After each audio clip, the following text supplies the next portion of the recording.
একটা মেয়ে যে স্বামীর সম্মান বোঝে না, সে কিসের স্ত্রী? আর সবার একটাই সমস্যা, আমার স্বামী ভালো না, আমার স্বামী ভালো। তার ধারণা যে তার স্বামী ভালো না, বাকিদের সবার স্বামী ভালো।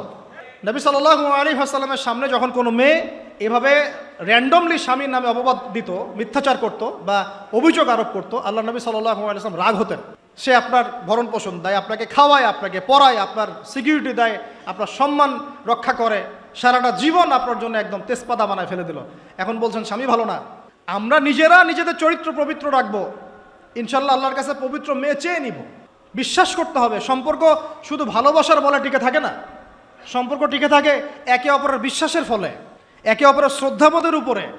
মেয়েদের দিনদার মেয়েদের মধ্যে যে পরিমাণ স্বামীর প্রতি অশ্রদ্ধা, অসম্মান, আর বেদিনদের ব্যাপারে বলার তো আমার ভাষাই নাই।